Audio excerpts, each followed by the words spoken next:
त्या थंडगार हिवाळ्याचे दिवस असल्यामुळे सकाळ सकाळी शेकोटी घेतली थोडीफार मस्त गरम गरम आणि फ्रेश वगैरे झाल्या होऊन आपल्या ड्युटीवर निघून गेलो.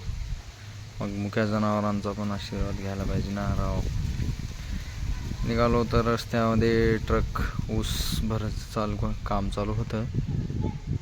त्याच्यामध्ये गावामध्ये गेलं तर जुने अगोदर खूप जुने इथं मंदिरं होती. वा. मग पाठीमागच्या सारखं असंच रस्त्यामध्ये आडमार्गाला थांबून शेतामध्ये काम करत असलेल्या पेशंटला तपासणी वगैरे केली. इथं गाव नाही काय नाही बघा हो का.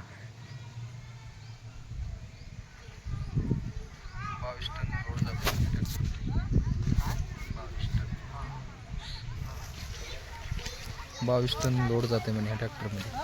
काय 22 टन ऊस. कुठला काय हो का इथला व्हिडिओ घे आला मला.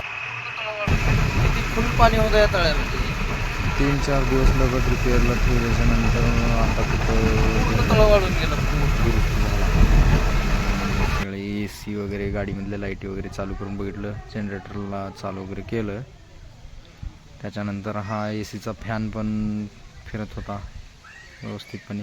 आणि मामाचा बघा वय काय आहे, मामा कसले का नाही बघा.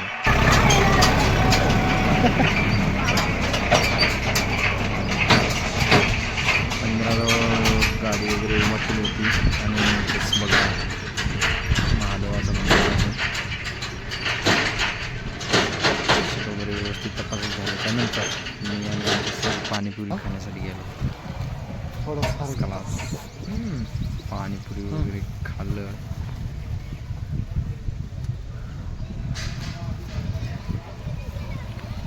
पाणीपुरी भेळ वगैरे खायचं झाल्याच्या नंतर पेशंट वगैरे तपासून झाल्याच्या नंतर आम्ही निघालो वापस येत असताना द्राक्षाची बाग. वा. आता 2-3 दिवसामध्ये 2-3 दिवस म्हणजे 2-3 महिन्यामध्ये येतील द्राक्षे खाण्यासारखे. आणि इथं कसं माकणीचा डॅम हा जवळ असल्यामुळे इथली पिकं ऊस म्हणा सगळ्यात जास्त म्हणलं तर ऊसच आहेत आणि सगळे हिरवेगार. वा. इथं पण बघा लाईनीनं सगळे ट्रॅक्टर भरून खपाखप. संध्याकाळी हॉस्पिटलमध्ये येऊन गाडी वगैरे लावायचं झाल्याच्या नंतर व्यवस्थितपणे गाडी आपापल्या ठिकाणी लावलं आणि निघून गेलो घरी.